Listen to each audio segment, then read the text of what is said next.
Hello, and welcome to the MKG podcast, the podcast that helps marketers grow their business using the 4 M's, the right means, messaging, media, and measurement. I'm your host, Carrie Gard, and to help me introduce today's guest, I have our CEO and superhero, Mike Krass. Mike, thanks for joining me. Absolutely. Happy to be back for a third time. Oh, it just keeps on keeping on, man. I see you being a regular here. I love it. So, Mike, I called you a superhero because I think that you are, but each superhero has a superpower. And what do you think your superpower here is at MKG? That is a really good question. You know, when I think about it, I would say that my superpower is that I am a good listener. Why do you think you need to have that superpower?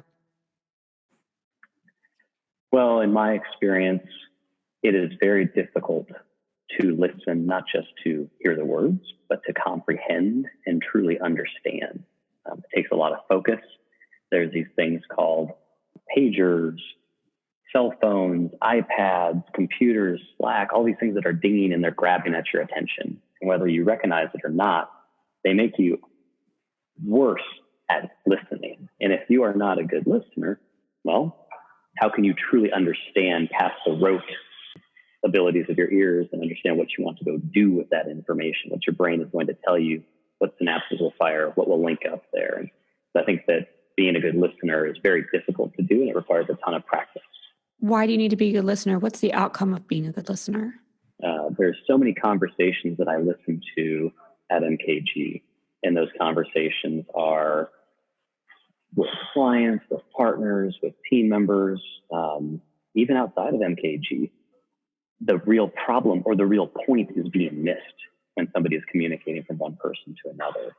So it literally solves whatever the core problem is, not the side problems, not what comes up when somebody goes on a tangent or gets up on their soapbox. Truly getting to the core of the problem of what's being discussed so that you can then understand it and do something about it, as opposed to getting distracted by everything else that's surrounding that problem. That sure, it'd be nice to solve core, but it's not going to do what you really want it to do in terms of moving past the problem and solving for the real problem. It's putting a Band-Aid on a leaking ship that's got a torpedo hole in the side of it. You haven't actually fixed the problem. You've just put a Band-Aid on the problem that eventually is going to give out. So if you've ever been in a meeting that droned on and that you left with no actionable items, or maybe you have, but they're not anything that's going to move anything forward, it's the most depressing thing ever because you just lost an hour of your life with no real solutions. So if you could sit and listen to the person who called the meeting and what they're really saying, right? Because part of your superpower, having been prevalent to seeing you in action, so to speak, is that you have this knack ability of not only being a good listener, but really cutting through to what people, not only are what they're saying, but what the need of that is, like, and repeating it back to them. What I'm hearing is that this is the problem you're facing. And then you're able to make really clear decisions and action items on how to get that person to move through their problems. Does that sound accurate? Yeah, I would say that that's accurate. Otherwise, if you're solving the wrong problem or the problem that's not going to, when solved, deliver the most impact or positive results, you're wasting your time. So why not just go to the core of the matter and solve the big problem that's going to help you the most? Absolutely. And so what I just did there, Mike, is I created, not very well, because I'm not an expert at this, is what Neil Gordon calls a silver bullet. I laid out what the problem is, how you basically solve for that, given your superpower. And that is Neil's superpower, is he helps authors, public speakers, and thought leaders become the face of a movement. And he has developed the silver bullet method to help them get there. And so he's going to walk us through what the silver bullet method is and how you too can find your silver bullet. Let's take a listen. Hello, Neil. How are you? I am doing wonderfully, Carrie. How are you? I am good. Thank you so much for joining me on the MKG podcast. I'm very happy to be here. So Neil, tell me, how did you, I'm gonna say this wrong and you're gonna correct me because I love being corrected and I love saying things wrong for that reason. I'm gonna call you a motivational speaker and you're gonna tell me differently. So how do you sort of see yourself and how did you get into it?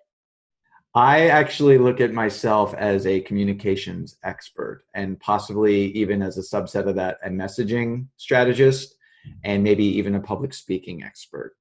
And we can pick and choose. When it comes to showing up on media, we often wind up changing what that term is. But any of the above winds up being appropriate. Well, that's perfect because content and media and messaging all come together when you're talking about marketing. And so you sort of hit a lot of those pieces, messaging being the main driver here and content being a way of doing that for sure. So how did you get into content and wanting to build content and then get up on I'm not a huge fan of getting up on stage and speaking. I've done it a couple times, but Yeah. it being your main driver and something you love, you really got to love it. So how did you get into wanting to do this for a living? Yeah, I appreciate the question. What's kind of funny is that my background professionally is in book publishing, and that I was an editor at Penguin a number of years, long time ago, like 15 years ago or what have you. And before that, my background was in theater, in that I was a theater major and I was the drama club geek in high school and all of that, and just doing shows all the time. And but the funny wrinkle in all of that is that between being a theater person in high school and being an editor at Penguin, I was actually a person who hated reading. I just hated sitting down and reading a book. It just bored me to tears. Like my mind would wander. I couldn't do it. Oh, me I too. Oh, Yeah, right. And it's just like, and I don't know about you, Carrie, but like I could never read a single textbook or even assigned book for school. Like Cliff Notes were my friend. yeah, there you go. Yeah, I didn't even do that. Somehow I wound up with an A- average, but I never read a single thing. And I didn't study for tests, and somehow I got through college. I think it's because I was a theater major, actually. Why I got good grades, even though I wasn't doing so much of the work. Anyway, this dates back to when I was a smaller child, and as soon as I got my first book report in second grade, I just stopped reading, and my reading comprehension went from the 99th percentile down to the 5th percentile when I got a 330 verbal score on the SATs in high school. And it just, my brain was just complete mush. So the upward journey to Penguin wound up being because when I moved to New York City right after college, I needed an escape from the subway, and I just started reading because that was all we could do back in the late 90s. And that's when I read a book called A Prayer for Owen Meany by John Irving. So Did you know good. this book? Yes, I did. Oh, Long wow. time ago. Yeah. And so I had a very Hollywood, everything's going to work out kind of way of looking at the world, because instead of reading, I just watched movies and TV growing up. And that book has a main character who things don't work out for him, and at least not in the way that I would have envisioned for him. And that just led to a complete worldview shift. It's kind of funny that it was a novel that led to everything, but I became very much angsty and spent my 20s questioning what it all means, and just feeling terrible about what I thought was true and didn't turn out to be true. And concurrent to that, I would just wind up getting super curious about the written word and picking things apart and trying to figure out what is it about the written word that could make me have such an enormously significant experience and response. And within a couple of years, I garnered the skills to get that editing job. And that was sort of like an apprenticeship. I spent a few years working with authors, working on books, editing.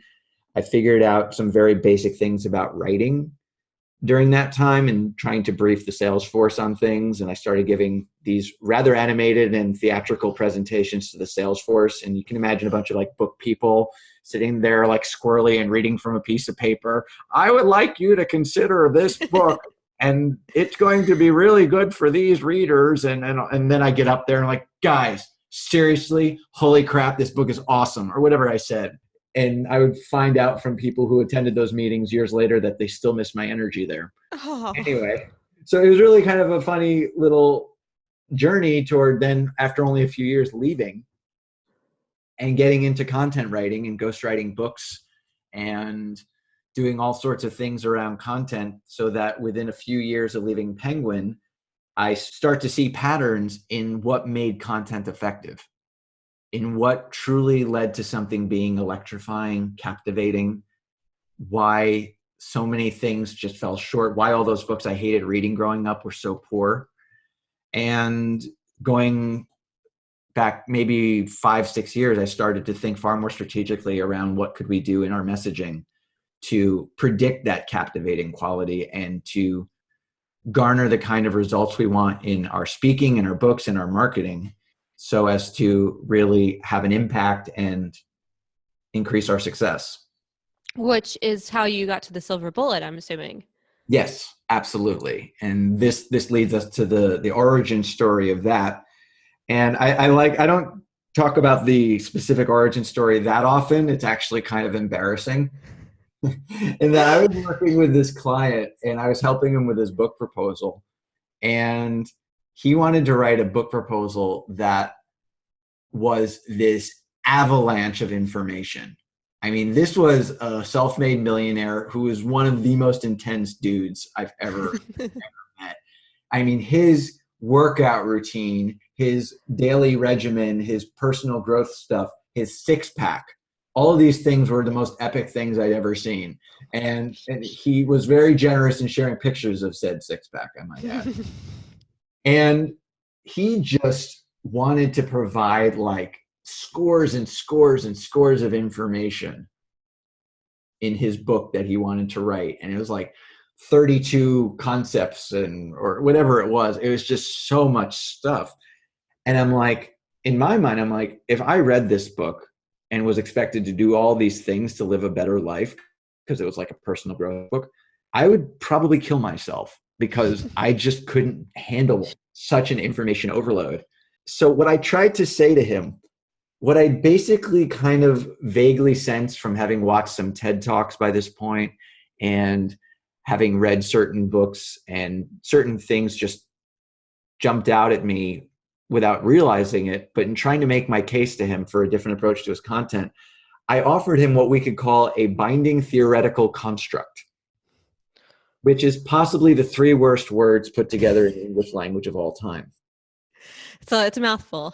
It's a mouthful, but it was the very beginnings of what I now call the silver bullet, which is a 1-sentence recipe for all the stuff you want to share, all of your expertise, all distilled down to a single sentence. A sentence that's so power-packed, so empowering, that when people hear the sentence, they go, oh, wow, I really like that. Or, ooh, I'm going to think about that. Or, ooh, that gives me an idea. It's the kind of thing that's so powerful that when we use it in our talks, it leads to that pin drop moment.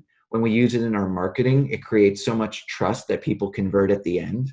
I was going to say, you could use it everywhere. I mean, everywhere. Your character restrictions and anything you do from a marketing standpoint, from writing ad copy to your Google search to Twitter to anything. I mean, you got to distill it down into a very succinct, powerful message. So it sounds like this can go far when you're talking about marketing for sure. I mean, at MKG, we talk about the 4 M's on this podcast specifically, which is you have your means, so the right resources, the right, whether that's people, whether that's money, whether that's vendors, what have you. And then you have your messaging. You have to have the right message and what you're going to say.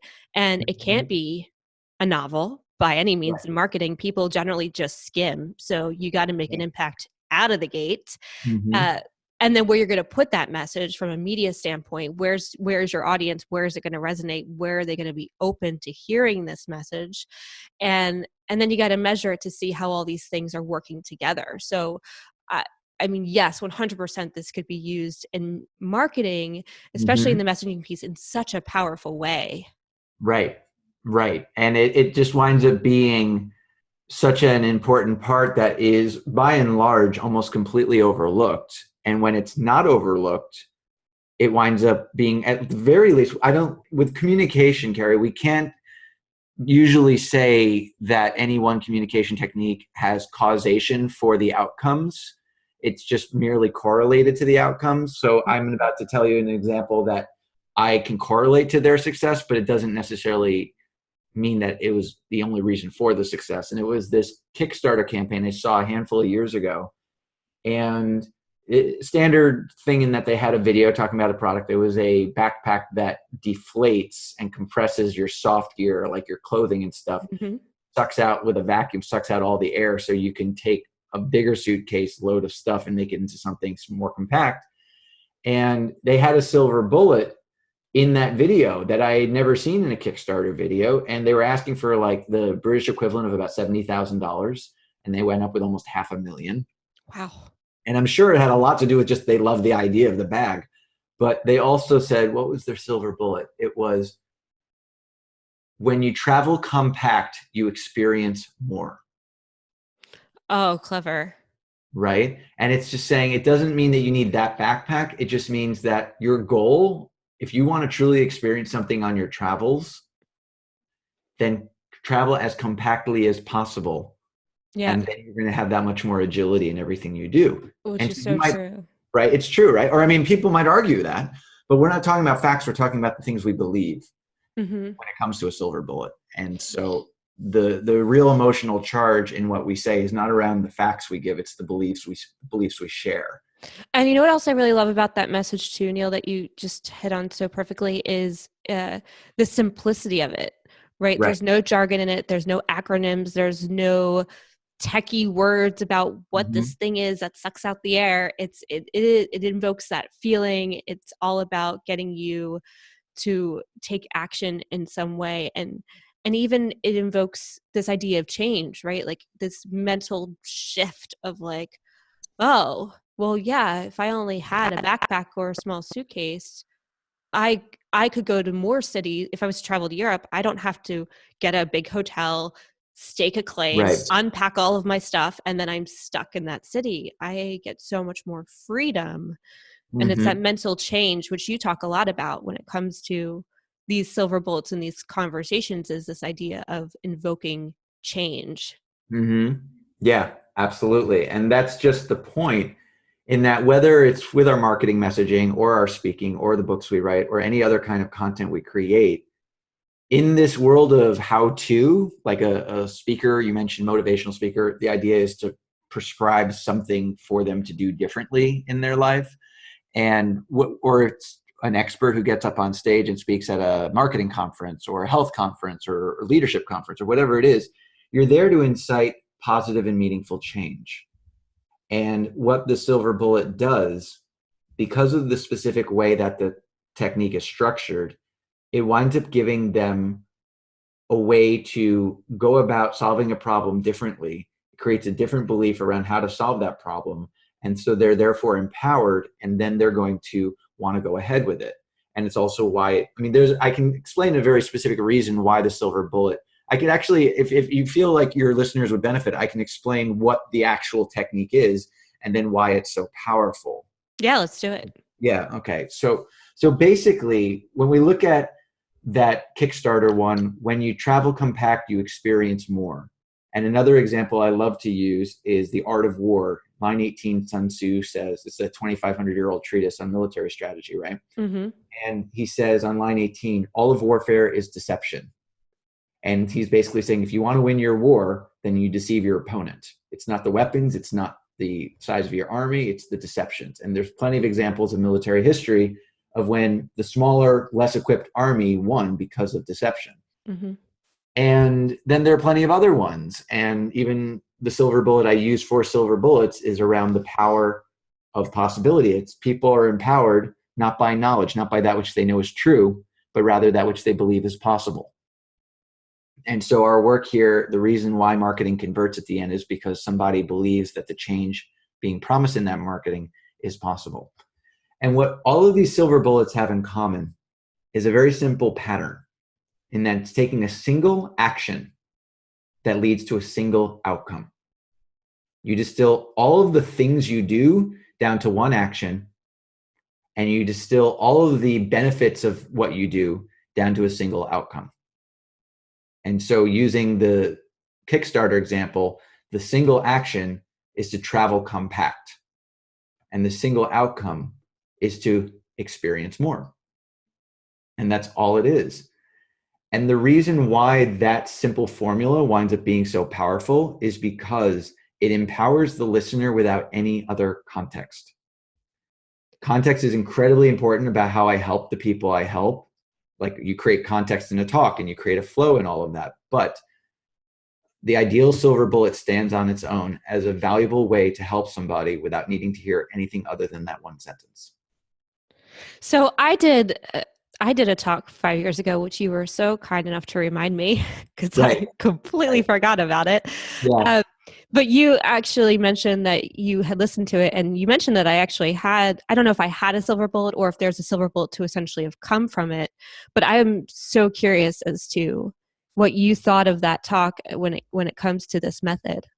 Right. And so to provide your listeners with some context, what you did, Carrie, was that if I understand, I would really very much welcome you to correct me on this if I'm wrong, but you're making the basic case around how to ideally organize one's company, in that what dates back thousands of years back to ancient Egypt, as you said, is a hierarchical model, that it's from the top down, that you have an executive that has the 30,000-foot view, and then you have upper management that's at a 15,000-foot view, and then all the various people as you go down and down and down have the 1,000-foot view and the 50-foot view and whatever it is, right? Mm-hmm. And the case that you're making is that rather than have just one executive, one CEO at 30,000 feet, you have everyone at 30,000 feet talking and working together, so that rather than hierarchy, you have peers. So far, am I doing all right with understanding what your point was? Essentially, yeah. I mean, you're always going to have some sort of hierarchy, but not so deep. So, like, we only have two stages of hierarchy between, Mike and I, the CEO and COO, but the rest of the team is very ingrained in everything that we do because we don't have layers and layers and layers of people who are, from us giving the vision to the people doing the work. Right, exactly. And so what your model is doing is going against the grain of conventional wisdom. Conventional wisdom suggests that we want hierarchy at our companies. It's in order, it's more orderly, it's more precise. This is how we optimize the outcomes of those who work for us. And because you are going against conventional wisdom, you have the makings of a silver bullet. The silver bullet concept is far more effective, or arguably even only effective. I like to say that the only hard and fast rule of communication is that there are no hard and fast rules. And so I don't want to be too dogmatic around this. However, the likelihood of the ideal silver bullet is that the author of that silver bullet is busting conventional wisdom around how to solve a problem. And so your talk was only about 7 or 8 minutes long, but within that 7 or 8 minutes, we could mine out a simple cause and effect sentence that empowers your audience to think differently around how to organize their company. Okay. Right? Thinking through, trying to. Yeah. So one of the points that you make, and just as a qualifier, because this isn't, we've not done just so everyone knows, we've not done a deep dive into this or anything like that. And so this is more off the cuff. And so I can't promise we absolutely know what the language of the silver bullet is.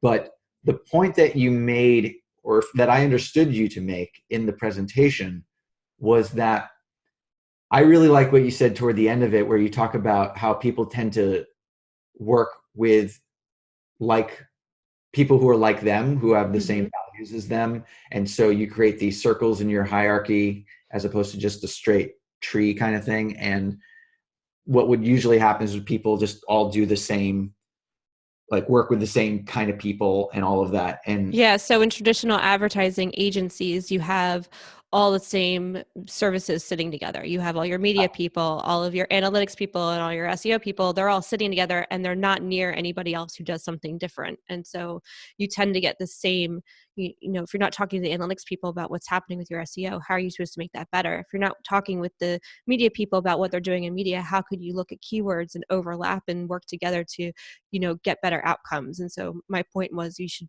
build teams of different services and capabilities at a higher level without so much hierarchy to get to quicker results that are more effective. Right. And what you said just now, Carrie, is a really good example of how we might distill the outcome of your silver bullet of that talk to something simple: effective results, or the most effective results, or the greatest results, or something. That would be the outcome of the sentence. Yeah, that would be the outcome. And then the work, often, big surprise, the action is often more difficult to distill. But it seems like it might be something around leaning into the contrasts in our values, or leaning, like you talk a lot about values in that presentation. And so I was looking to figure out, it's not by sticking with like-minded people at the organization, but rather deliberately putting ourselves in front of those who have a contrasting point of view.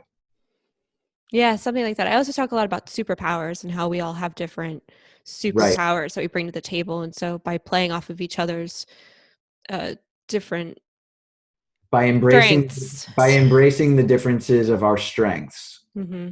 rather than isolating ourselves from them, we will get the greatest results. Something like that. Yeah, that's exactly what I was trying to say. Right, exactly. So, I mean, the language might not be quite there yet, but I also like to say to my clients that the language is great, but it's mostly the idea. Mm-hmm. We can get, as a wordsmith guy, I could even be guilty of getting precious around the language, but it's not so much that we have the language absolutely perfect, although perfect language does help. I mean, I do believe that we constantly refine these kinds of messaging exercises to do things like, I really helped a client to take a step forward when we tweaked one word in her silver bullet kind of thing. And so there is tremendous value in doing it. But the most important thing is to have the idea and get that idea across to your people, because that's the thing that empowers them. Not being precious about your word, but being precious about their outcomes. I love that. And then something else you said in all of this is, in my talk specifically, is how I was going against convention in history. And that seems to be something that's sort of important to creating a talk that works. I mean, you talk about a lot about how you feel like speeches and speakers generally fail because they're not invoking change. Do they always have to be speaking about sort of these big idea topics and going against the convention, or talking, you know, politics or religion? Does it have to be this sort of big idea with this idea of change to get across to people? I absolutely want to provide you with an unqualified no. It does not need to have to be one of these big things. And I can give you several examples. One is, like, when someone opts into my list, over time, over quite a long time actually, they'll automatically get a series of emails where I dissect a thing about one of the most popular TED Talks. And it might just be like a 500-word article. But that article has a little mini silver bullet at the end. And it's not this huge sweeping idea. It might just be a different strategy for how you put together a PowerPoint slide or something like that, which is, I mean, as of this recording, the Democratic debates were just like, we're in the middle of Democratic debates and whatnot. And we don't need to have these big, huge ideas around these enormous things that are going to affect the whole globe to have a powerful silver bullet-like statement. And the other thing that I like to think about as an example is, like, a handful of years ago, I was doing some volunteer work at a hospital, and it's reading books to children bedside. And the person who trained me gave me a very simple tip, is that you're knocking on a door that doesn't have a window, and they don't know you when you're going to walk into the hospital room. And she said, hold up the book that you're about to read to them, or offering to read to them, as a passport. It's basically a simple visual cue that lessens all of the tension around this stranger suddenly showing up in a vulnerable state. This is a hospital room. This is a vulnerable context. And so we could mine out, because that's just disrupting the way someone would typically knock on the door, which is just to open the door and say hi. But this holding, very deliberate and conscious holding up, is to say that I don't know what the silver bullet would be. It might be something like, we alleviate tension by creating as few questions about the situation as possible, or something like that. I mean, by holding up the passport, as she called it, we're removing a question. Why is this person in my doorway? And so that alleviates the tension. So do you see how that works? How it's just like a simple little tip of knocking on a door could lend itself to a silver bullet. Yeah. Yeah. You do want to keep it, very simple that way. And the outcome is the anxiety, right? So by relieving that anxiety Right. up front, which leads perfectly into my next question, which is, does a silver bullet essentially need to be up front, or is it at the end? Is this aha moment? Does it depend? Like, when do you want to sort of bring the silver bullet into the conversation or into your messaging? Yeah, I love this question, Carrie, and I'm so grateful that you asked it, because the biggest error is that people don't do this distillation work in their messaging. But the second biggest error is that they cry it from the rooftops once they have it.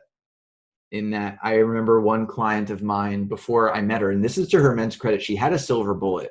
She helped nonprofits and to be more impactful, and as a consultant. And what she did once with an article is that she used 3 words: talent defines impact. And that's a great and wonderfully elegant silver bullet. It's to her tremendous credit. She did it without me, but it was also the first 3 words of the article. And people sometimes think that a silver bullet is like a tagline. Mm-hmm. And it's not. A silver bullet has tremendous power because it empowers without context, but it doesn't mean that some context wouldn't be incredibly valuable in making sure it really lands. When I work with my clients on their signature talk or a TEDx talk or something like that, I typically, and again, no hard and fast rules, right? But usually, silver bullet isn't going to show up until at least halfway, 3/4 of the way, or at the very end of a talk. And with my video sales letter, I reveal the silver bullet maybe about halfway through. And when I write an article, the silver bullet, like that 500-word article, the silver bullet is one of the very last things that's said, because you're creating, there are lots of techniques and ways that we probably don't have time to get into, but to create that context. But the most important thing is, people are most likely to embrace a solution when it's provided within the context of the problem it solves. And so we first create context for that silver bullet through the problems that our audience cares about solving, like a pain point in copywriting, for example. And then we provide the solution in response. Right. Well, it's just like reading a book, right? They're not going to give you the game away on that first page, but they're going to provide clues as to keeping you engaged. But then there's that aha moment at the end of one of my all-time favorite books is The Time Traveler's Wife. Sure. And it was similar to that, where you're reading and it's all out of order. Yep. Completely non-chronological telling. Yeah. And it's so, and your brain really wants this thing in order, and it's really frustrating when you're reading it, but the story is so compelling and you're trying to figure out how all of this comes together. Like, that's the silver bullet for this book, in my opinion, of it's not even necessarily a single phrase. It's like, how does all of this work together at the end? And then there's this one chapter out of this whole book, one chapter towards the end, that aha moment of, and then all the pieces fall into place that have been scrambled for so long. And it's what keeps you engaged. It's what keeps you wanting to keep reading, is you want to find that silver bullet. You want to find that aha moment. And I think that's true in marketing materials too, of like, well, why am I here? You said something that got me here. Right. Okay. And then how do you substantiate? Because a lot of marketers are really good at creating curiosity gaps. And there's a lot of, like, I feel that the term clickbait is one of the most misused terms in marketing, but there is some clickbait out there, and it winds up being a real mark and a real stain on marketers as a whole, who are well-meaning and do have something of value to provide, because they're so little belief that someone can make some huge claim and then not deliver on it. But that aha moment that we've been talking about today winds up being the delivery of that promise. And that's what creates the trust. And I really like what you're saying about the flow and building up the aha moment. I like to use the Avengers Infinity War Endgame part of the Marvel Cinematic Universe franchise as my favorite example. In that Endgame, the second movie in that two-parter, broke like every record. I think it even surpassed like the highest grossing film. I don't have the numbers in front of me, but it did really, really well. Would it have done as well if by the end of Infinity War, the first part of the two-parter, that they revealed what was going to happen at the end? No, you just thought they were, I don't want to give the game away, but yeah, you just thought that that's where it ended and you had to know why. And if that was the case, it did. Right. It was this huge question mark. Huge question mark. And so if you can create a talk or a video sales letter or a webinar or even just a simple article that has this big, huge promise at the front, and then you can engineer an aha moment that delivers on that promise, that's when you get trust and that's when you convert. So in working with you then, Neil, in getting to this silver bullet, what's the best way do people come to you to start at the beginning of like, I don't even have a talk. How do I even get started? Or do they come with you with something that they do want to talk about and then you help them engineer how this thing comes to life? What's the rules of engagement, so to speak, when it comes to working with Neil Gordon? well, again, I try to make it so that there aren't any hard and fast rules in the spirit of what I've talked about earlier. What I will say though, is that the one ingredient in working with me and engaging with me is that you have a certain level of expertise that is somehow going against the grain of what's typically out there. Ideally, you are a heart-centered individual who is trying to persuade people the better way of doing things, but it's going to deliver really meaningful outcomes. Now that's more around the values conversation. More practically, I've had people who've been already getting paid $25,000 or $50,000 for a signature talk, and they've been developing their expertise for 20, 30 years. And then they come around and say, oh, where were you 20 years ago? They're already New York Times bestselling authors and the whole thing.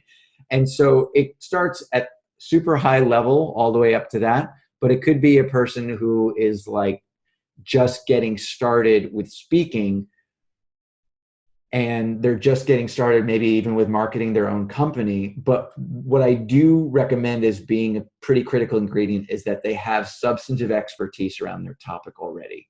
If they're just looking to grow their expertise from scratch, then we're probably not ready yet, because we don't actually know what it is that you do differently because you haven't done it yet. Right.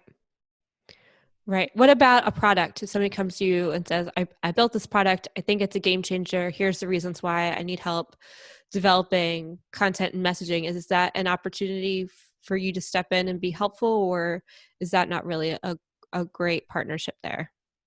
The product-based business models are sometimes a wild card. There is more of a case by case in that regard, because the silver bullet has so much power in and of itself, but in terms of me making sure that I can optimize the return on investment from the people with whom I engage and the companies with whom I engage, ideally there's already a model for creating content that is going to find its way to people. So what that looks like is, I was having a discovery call just recently with the head of a company, and she goes out and speaks at conferences all the time. And so that's a person who's ideal because they already have a platform for getting their word out. If they are doing a video sales letter or they're doing webinars as a part of their business model, then that is ideal for incorporating this work into it. If they're just doing Facebook ads to a online shopping cart or a funnel of some sort, and there's no real content that's looking to sell people around the idea behind their products, they're just selling the products, then that probably wouldn't be a good fit.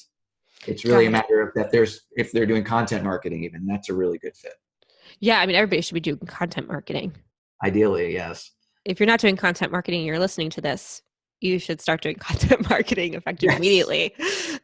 Going back to the 4 M's, messaging and content are the same thing. And hey, when it looks at media and SEO, they go hand in hand. So if you're not doing content marketing, you should start. And hey, maybe Neil can help you get started and figuring out what your silver bullet is and what it is you're going to be writing about. Neil, this was lovely. Thank you so much for joining me. It was so nice to meet you. And Likewise, Mary. and I do hope our paths cross again and soon. I definitely feel that way as well. So thank you for having me.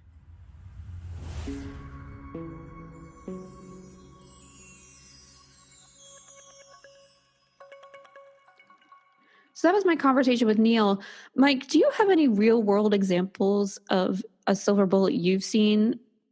I do. It was actually from one of my favorite podcasts I just listened to a few weeks back.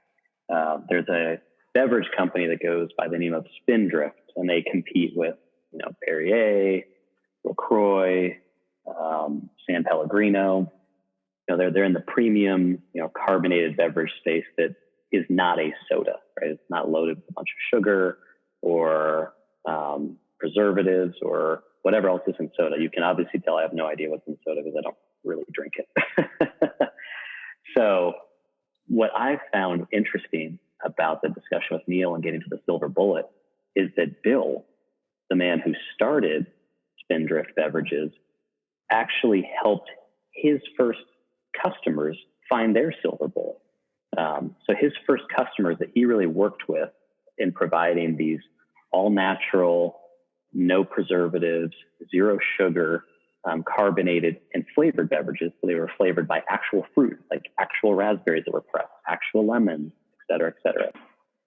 He discovered that the silver bullet that his best customers needed was something that was all natural and had a ton of flavor. And those best customers for him were your local salad shop, your local sandwich shop, those kind of places that make really good food. And the owners of these shops, whether it was a single location, multiple locations, whatever, the owners of these shops have been talking to what Bill calls big beverage, right? That's Coca-Cola, Pepsi, et cetera, for years.